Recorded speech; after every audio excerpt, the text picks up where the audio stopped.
Guys, what's up? So we are so excited to bring our next panel up here. Yet again, another community that's building a circular economy around Bitcoin. We're going to be talking about Bitcoin Jungle and Francis Pouliot.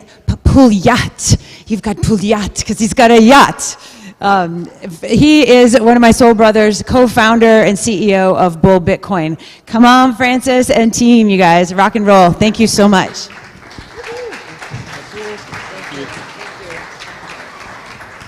Hey everyone, thanks for coming during lunchtime. So I'm going to introduce Lee Salminen and Rich Scotford from Bitcoin Jungle. I'll let them introduce themselves. Just explaining really quickly why I'm on stage to talk about Bitcoin Jungle.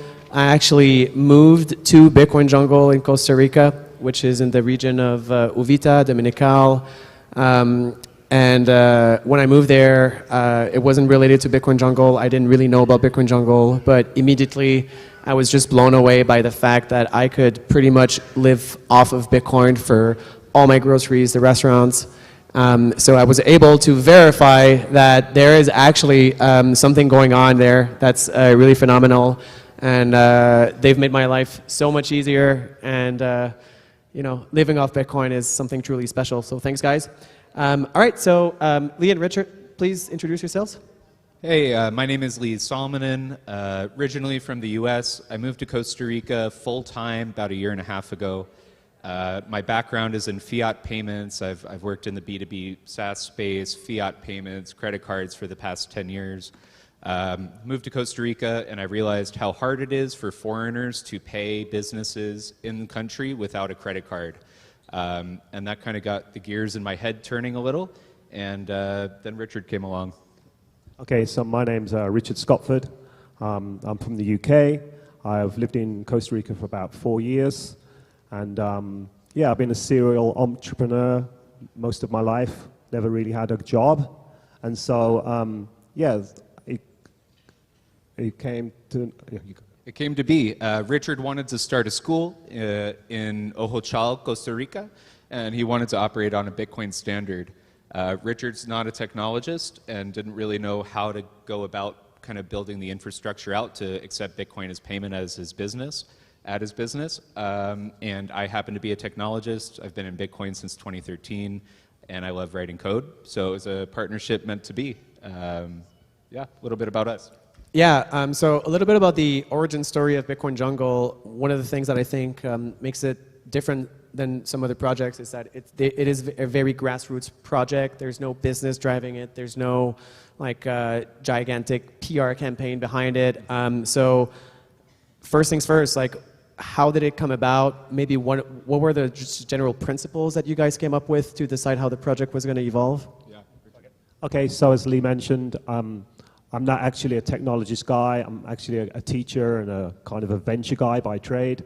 And so we were creating a school in Costa Rica, and I wanted to make that on the Bitcoin standard, but I didn't know how to accept payments and how to do that. So I reached out to the Twitter community and connected with some people, and one thing led to another, and yeah, people came along to help, and we met with Lee, and yeah, we started to kind of draft this idea of a Bitcoin project around just a small area of what we knew. It wasn't a big project. We didn't come together and go, oh, we're going to do the whole of Costa Rica. It's just like, let's do this in our area, and so that's how it kind of came about. So yeah, the lesson there is you don't need to be a tech guy to make a project. You know, just identify your community, look around you, and yeah, and just start to develop that from like the skills that you have. You don't have to be like, you know, like be able to design it from the bottom up or something like this. Yeah, and one thing we had to decide on really early on is if we wanted to be a business, like a for-profit seeking entity, or if we wanted to operate more like a community project or a nonprofit. We decided on kind of the nonprofit community project route. So we charge no fees to any business that accepts Bitcoin. We're merely there to educate and support and help onboard people to Bitcoin. So we think that that's something that that we're really happy we decided that early on, and it was explicit, and we all agreed on that up front, because, you know, opportunities come around and people start knocking on your door, and you have to decide if that's what's right for your project and what you want to accomplish in your community. Right. So I would judge the Bitcoin Jungle project to be quite successful for the short amount of time. I've been in this space for a while. I've seen a lot of projects. And I think one of the reasons why it may be is because of the targeted focus, and both in terms of the demographics that you were targeting, the target market, but also the region that you were targeting. And maybe for people to understand a little bit of the scope of the project. So, you know, how many merchants are accepting Bitcoin? Who's accepting Bitcoin in the area? That's a great question. So today we have about 60 businesses in our area, which is about 3 towns in Costa Rica. Thank you very much. We did that in 1 year, so the project is 1 year old this week. And this comprises restaurants, hotels, hostels, little tourist knick-knack shops, things like that, and also farmers markets. So that's where we initially started. We identified farmers markets to be ripe for Bitcoin adoption. These are vendors, they maybe make $100 a week at a farmer's market. They don't have access to credit card machines, anything like that. And so for foreigners coming in that want to buy at the farmer's market, there's this instant friction. Not only foreigners coming in with $50, $100 bills and they can't make change for it, and then you see vendors running around trying to collect change. The ATMs in our town run out of cash by noon every single day, so if you don't get to the bank in the morning, no cash for you. And we really realized the ferias, these farmers markets, was the best place to start. So we launched at one farmers market. We promised that we were going to stick around all day and cash anyone out of their Bitcoin. If they didn't want to keep the Bitcoin, we'll give them cash at the end of the day, and no volatility. We'll even give you the price that you received the Bitcoin at, not even the current market value. And that really started building trust in the community. That first week at the farmers market, 80% of the vendors were like, yeah, we'll take Bitcoin, but we're not keeping it. I'm like, all right, that's fine. By the third week, 50% of the merchants wanted to keep their Bitcoin. By the fifth week, 80% of the merchants wanted to keep their Bitcoin. And just this week, this past Friday, you know, we all know what happened to the price of Bitcoin last week. So I was like, these guys are going to be so mad at me. I loaded up all my pockets with cash. I went to the market. And next thing you know, people are buying sats from me. Nobody wanted to cash out. They want more sats.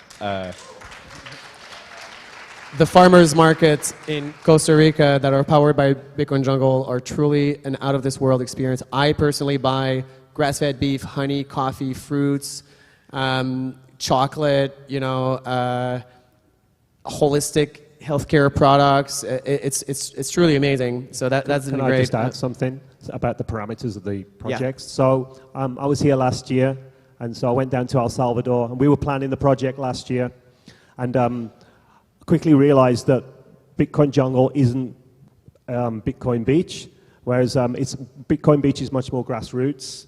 And whereas like banking the unbanked. Exactly, right. Helping people to save the first $500 and stuff like this. Whereas the solutions that we provide at Bitcoin Jungle is much more kind of like, you know, people who are more already into Bitcoin and stuff, and we're helping them to pay. So we deal with the tourists. We're dealing with like not hotels, like restaurants. So we have small vendors, but we're all the way up to the best restaurants. So the project actually is quite large. We span probably 45 kilometers or more, right? And then another 30 kilometers up the hill. So it's quite a large reach of projects all across the bay.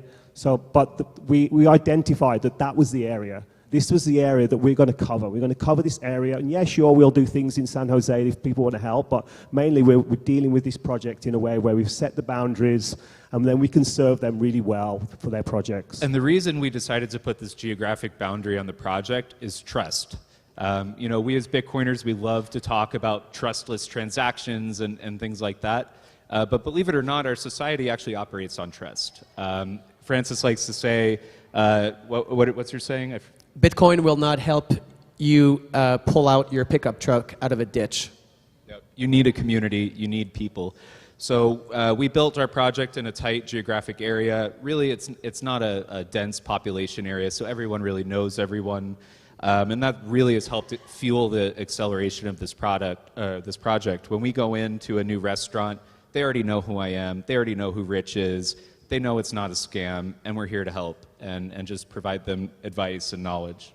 Right, and we were talking about, okay, so what if we expand the Bitcoin Jungle project to other towns, other areas in Costa Rica? How would you go about doing that? Yeah, so the idea came to us. There's a total Bitcoin maxi, I think bigger than anyone in this room right now who lives in San Jose. He's a really cool guy. And he wanted to take Bitcoin Jungle to San Jose, the capital of Costa Rica, and start helping merchants there onboard to a Bitcoin standard using our technology that we have. So he started doing that. He's like us. He doesn't want to charge any money for it. But it gave us the idea that we could expand to other geographical areas by enabling entrepreneurs to start their own Lightning merchant service business. So they would be their own entrepreneur. They'd set their own rates. They'd get their own clients. They'd manage all those relationships. We basically provide the technology stack and the experience that we have in building this, and then let them run with it. That enables these people who already live in their community to leverage their existing network, their existing trust they have in their community to bring Bitcoin there, instead of us trying to drive around the country evangelizing Bitcoin. Yeah. So our project is decentralized in every sense of the word. We have 4 founders. Hans, who's sitting in the audience, I just want to shout out. He's a connector. So what he does, he helps us to connect to lots and lots of different people. And it's not like we're sitting down like 24/7 working on this project. We all have our own things going on. We all have our own businesses going on. But when people come to us and say, "Hey, I want to do this. I want to do that. I want to do that," and so we see the adoption of Bitcoin throughout the world or throughout Costa Rica as like the connection of all these projects together. So it's not like we sit there and think one day we're going to dominate Costa Rica. What we want is some person over the next hill to create their project, and we link up to these projects, and that's how the adoption will happen. Not in a centralized way with a business plan and expectations, but more in a much more decentralized manner. That's what we're all about. So what's cool about Bitcoin Jungle is the flow of money is, as you described, basically expats and tourists that are coming to the area, and they already have Bitcoin. They're already Bitcoiners, and they are spending their sats at local merchants, local businesses. But what happens after that payment has been done, right? So there's 2 possibilities. Either you cash out, or either there's a circular economy. So can you walk us through like the flow of funds, right? So there's a merchant, he accepts Bitcoin on the Bitcoin Jungle app. What happens afterwards if they need to cash out? And have we seen a kind of shift from cashing out to maybe a circular economy? Yeah, absolutely. Like I mentioned before at the farmers markets, we saw this pretty rapid progression from people not wanting to keep any sats to wanting to keep all their sats to buying more sats than people are willing to give them. And we saw a similar thing at all the hotels and shops as well. One great example is the Uvita Tourist Information Center. So it's just this little booth, and tourists can go in and find out what they can do in the community, all the activities available. And she actually books these activities. Any touristy kind of thing, from zip lining to boat rentals to scuba diving, all of that, you can book with Sonia at the Uvita Tourist Information Center. But the problem is she has to go to the people actually providing the tour and give them cash, right? We can't expect her to go orange pill 100 different tour operators. It's not feasible. And so at the beginning, I act as the human ATM, and I walk around and ask who needs to cash out their sats. And she would cash out every week because she has to go pay these people dollars. But even now, she doesn't even want cash. She wants the sats. She just offloads the fiat to the vendors. It's incredible. Bit by bit, people see the value of Bitcoin in Costa Rica. One of the main reasons for that is in Costa Rica, your typical middle-class person doesn't have access to a lot of investment vehicles. They have access to real estate, which the price is going up, similarly to the US and Canada, as we've seen. So less accessible now than ever to a middle-class Costa Rican. And their other option is a certificate of deposit at a government-owned bank. Doesn't that sound wonderful? So Bitcoin is amazing when you tell them not only as a medium of exchange, but a store of value. It's really exciting to them that they have this opportunity at a new type of investment that's readily available. And the vendors and the people who are receiving Bitcoin, they become the ambassadors. And so they then do the work for you. So for example, we pay our teachers in Bitcoin. And so we literally pay them in Bitcoin and we put the dollars on the desk and we say, how much Bitcoin do you want? You know, and so they have money to spend, but then they go out and, you know, they'll go to a bar and they'll be asking if they can spend the Bitcoin. So my teachers actually then become the ambassadors, you know, going out there, and, you know, they try and orange pill their favorite bar or orange pill, you know, like a taxi driver or something like this. So we're actually created the ambassadors so that they then do the work for us by introducing the Bitcoin to them. So we every opportunity we want to pay people in Bitcoin. Even at restaurants, Yeah. you know, the restaurant owner wants to take sats. We set them up on a BTC Pay server. It's awesome. But the next thing you know, all the waiters are downloading the wallet. And the waiters are like, what's this Bitcoin thing? How do I get Bitcoin? How can I get tips in Bitcoin? And they go around orange pilling their family, and next thing you know, everyone in town has a wallet. There's a lot of Bitcoiners in the area who moved to Costa Rica because, you know, they're anti-system, they want to escape from the system. So, you know, they're really motivated to pay in Bitcoin, no matter what the price is. You know, if they go to a restaurant, they'll pay in Bitcoin, they'll tip the waiters in Bitcoin, you know, and it's that kind of like, you know, next level hodling where, you know, you realize that actually in order to get your price targets, you have to start spending your sats. Right? And so we have a lot of that, and we're encouraging that, you know, so for people to go out there, and we give them the opportunity to share their sats in really cool places and buying the things that they actually really want. So that's kind of like our mission. A big learning we had at the farmer's market early on, Richard would stand at the entrance to the farmer's market, and he would harass anyone walking in and offer them free Bitcoin if they would go spend it at the market. And believe it or not, when you give people free money, it doesn't really mean much to them. We would constantly run into this problem where he just gave them $5, and then they leave the market and we go, what'd you buy with the Bitcoin? They go, oh, I forgot, totally forgot. Next time, don't worry, next time. And so it's really interesting. The vendors, though, see the value in it because they've worked for it. When you work for your money, all of a sudden it becomes much more valuable to you, right? And so I would take I would sign people up to the wallets, and obviously the wallet's very easy to sign up to. I can do it in 2 minutes.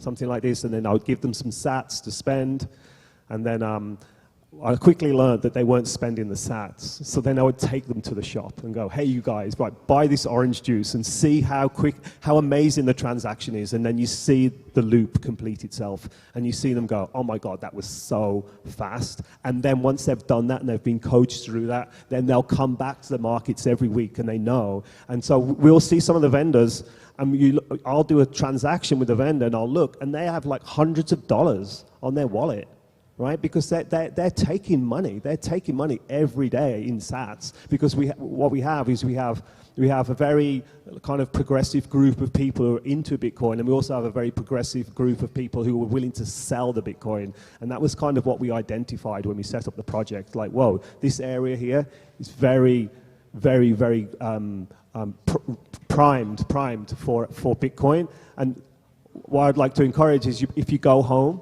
and look at your community, you'll probably find that actually it's the same. It's the same. People are primed to take it. You just need to step out there and just show people how to do it. And you'd be surprised how quickly the traction will happen. Bitcoiners also tend to be very private people. So you might not even know that your neighbor is a Bitcoiner. You could have no idea. When I moved to Costa Rica, I didn't tell anyone I'm a Bitcoiner. I didn't know any other Bitcoiners. And now they come out of the woodworks. I have them DM me on Twitter, and they're like, hey, can you meet for coffee? And they'll meet me. They won't even tell me their real name. They use their Twitter handle, and we have a coffee and talk Bitcoin, and they say thank you for this, and then they go. But there's tons of Bitcoiners around, and I guarantee they're in your community too. You just don't know it. Yeah, a lot of people are hesitant to become a Bitcoin advocate in their community because they don't want to dox their real-world identity, and that is a legitimate concern. If you're putting yourself out there as the Bitcoin guy in the community, obviously you are advertising the fact that you have censorship-resistant money. Two things though. First of all, Bitcoin can be very difficult to steal, especially if you live in a place like like Costa Rica. Bitcoin is way more difficult to steal than a bunch of cash under your mattress, which is the alternative. But you will be able to create an act if you put yourself out there. You will receive back from the community. So like when I first moved to Bitcoin Jungle, I was like, I am not telling anyone I live here.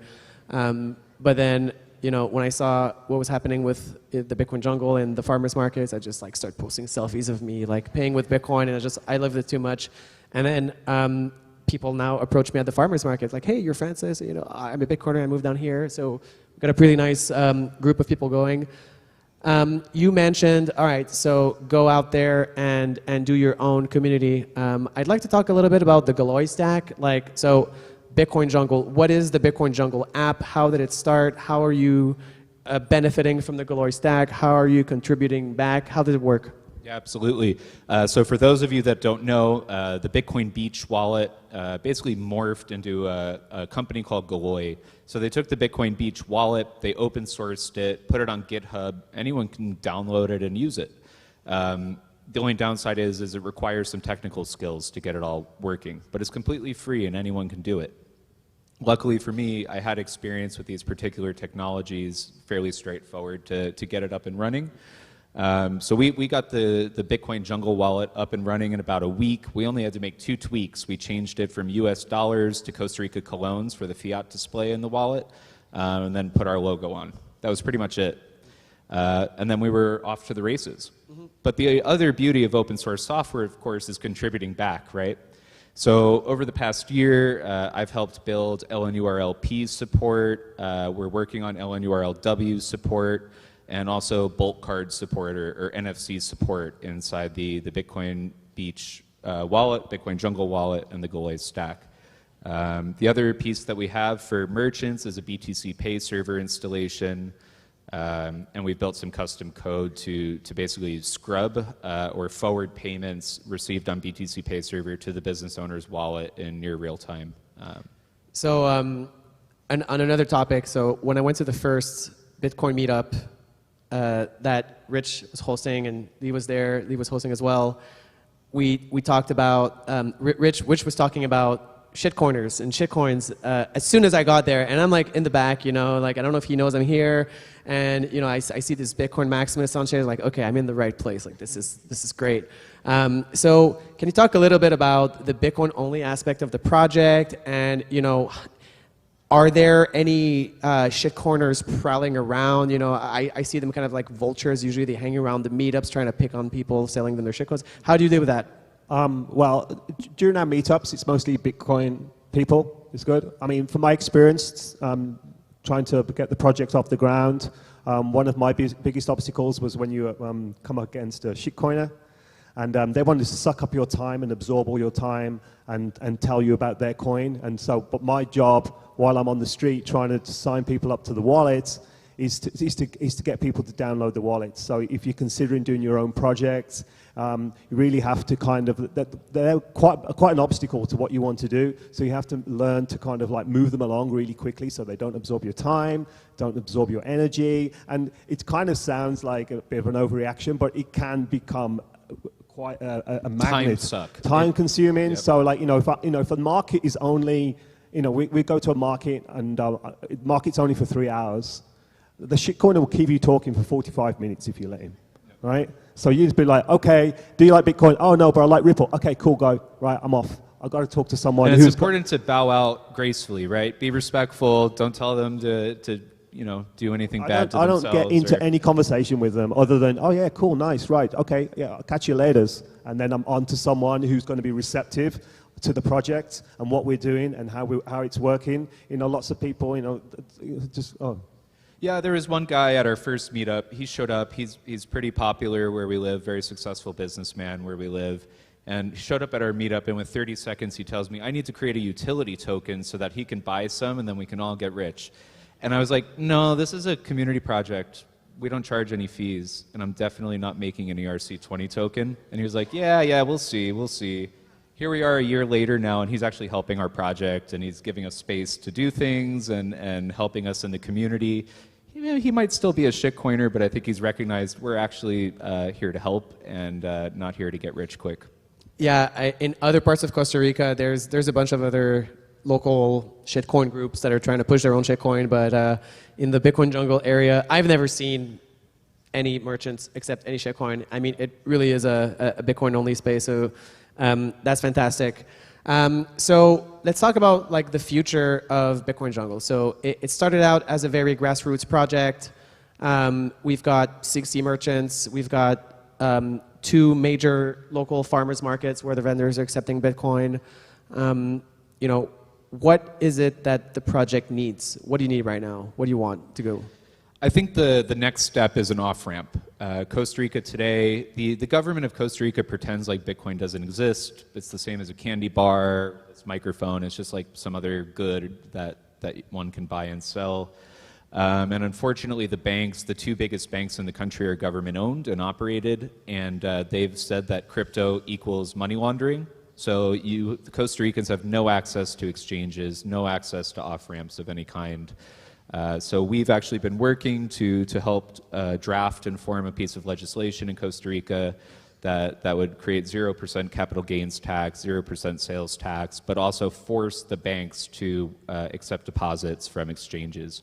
And we think once we hit that, it really like pours the gasoline on the fire for adoption. You know, in our area, I can act as the human ATM, and that's fine, but it doesn't work for a whole country, of course. And then just from the Bitcoin Jungle project side, we'll probably be opening like a Bitcoin embassy in the area where people can go and learn about Bitcoin. We've got other projects coming online. We have like a hostel that's going to be accepting Bitcoin, and we've even looked at some kind of gentrification of a whole area, turning it into a Bitcoin shopping area. So all this is in the works at the moment. So basically, we'll do a lot more branding for the area as well, a lot more signage, a lot more, and really make it so there's like just a complete turnkey kind of destination for Bitcoin. So you'll be able to come down to the area, you'll be able to get transport in Bitcoin, you'll be able to stay. You can do this now, but much more on a grander scale. You'll be able to stay in hotels that are Bitcoin, go to the restaurants, go to the markets, book tours. So it's just a complete full package. So that's all in the future, and it's all just like teeing up really nicely. So you might have noticed too, all the businesses that we've onboarded to date are not capital intensive businesses. They're pretty high margin, not capital intensive. And that's what you want if you don't have an off-ramp to fiat and you want a business to accept payment, right? If you have like a furniture store, an electronics store, something like that, where they're operating razor-thin margins, they can't just like take sats and not convert any of that back to fiat, right? It's not really feasible. So an off-ramp is really the next step in order to get things like the hardware store, the contractors building houses, cars, supermarkets, things like that. Yeah, I mean, obviously we want to eliminate fiat. We want to have a circular economy, but we have to be realistic. As you mentioned, some businesses have expenses, and being able to cash out, the flow of it is as you described, and that's something that I've experienced. Merchants will cash out 100%, 80%, 90% at the beginning, and then they will start to cash out less and less.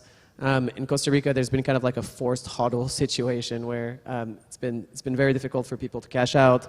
But also, that's a pretty nice opportunity for a P2P market to emerge. You know, I bought some honey from a lady, and I paid her in Bitcoin, and then she asked me like, if I want more Bitcoin, you know, how do I buy some Bitcoin? We're talking about that. That's a very common question in Costa Rica: how to buy Bitcoin. It's fairly difficult. It's a huge business opportunity, actually, if you're looking to expand your business in Latin or Central America. I'm certainly, as an entrepreneur that works in the Bitcoin exchange and payment space, I'm looking at Costa Rica and I'm like, wow, there is a huge market need for a company like Bull Bitcoin to do on-ramp and off-ramp. So obviously, I'm looking at that with great interest. Yeah, and I told her, well, look around. You want to buy Bitcoin with cash. There's a bunch of merchants here that are, accepting Bitcoin that maybe want to cash out. So that's kind of like how it works right now, in our community. It's kind of like P2P if you're a tourist and you want to get some cash, maybe there's like, a hotel owner that has a bunch of cash and he wants to invest in Bitcoin. So Yep. We had a tourist come from Germany, a young family, wife, husband, 2 kids. They lost their wallet on a bus and had no money. Thank goodness they knew what Bitcoin was. They reached out to us. They sent us some sats. We gave them some cash, and they enjoyed the rest of their vacation. So P2P markets really can work, but they don't scale so well. we've got 30 seconds, so I just wanted to touch on the path to self-custody. So Bitcoin Jungle is a custodial wallet. Can you highlight a little bit what your philosophy is on self-custody? Absolutely. I do think custodial services have a place in the market. Someone who's never heard of Bitcoin, if you have to start your conversation with 12 seed words, you're probably going to lose. I think custodial solutions are a great jumping off point, a great way for someone to get their foot into Bitcoin for the very first time. But they need to be educated as well that once they start accumulating an amount of Bitcoin that can change their life, or could, if they were to lose it, harm their life, they should really start doing self-custody. Francis was very generous to hook us up with a bunch of cold cards, and I go around now, and if I notice a business has accepted a large amount of payments in Bitcoin, or the business owner tells me that they have, I make sure to sit down with them for an hour, give them a cold card, show them how to use it, get them onto self-custody. Right, yeah, so Just one last thing. Please. So what I'd really love is for people to understand that you can do this. What we've done in a year, you can do it. You don't have to be like a developer or whatever. You just go back and look at your community and see how you can introduce Bitcoin to your community. And your community could be a community of ballet dancers. I don't even know what your community is. And then I would love to come back to El Salvador next year, and there's just a whole day of projects, or even a conference that's only projects, right? And we just sit here, because every project is something to learn from, and every project's going to be different. So to sit and listen to the projects and listen to what they're doing and how they're doing it, and to take that information and go back to your community. And then if you go back home and you find your community is not the community you want to serve, then you can move. You can come look to Costa Rica. You can move to El Salvador. Come. You can You'll move like to it. South Please. Africa. Costa Rica's awesome. You can Costa move, Rica is move great. to Portugal. You can go move to these places because we need you, right? So if you can't make a project at home, come to the projects. Come to the projects. Help us out. Help us make this. So that's my kind of last thought. yeah, thank you everyone. And Bitcoin Jungle is an amazing place to live. It's beautiful, it's peaceful, the community is small and tight. Bitcoiners, like-minded, off the grid mindset, and we just need more hands to onboard more merchants. So we need a personal touch. We need people to go to the stores and talk to people. So if you're looking to relocate somewhere and you want to contribute to a Bitcoin project, Bitcoin Jungle is a great place. We're Bitcoin Jungle CR on Twitter. We've got the blue check mark. Elon got his $8. I'm an open book. If you have any technical questions, technology questions about how to do this in your community, I'm here. Message me. Let's talk. Thanks, Thank everyone. you. Nice job. All right, guys. Rock and roll.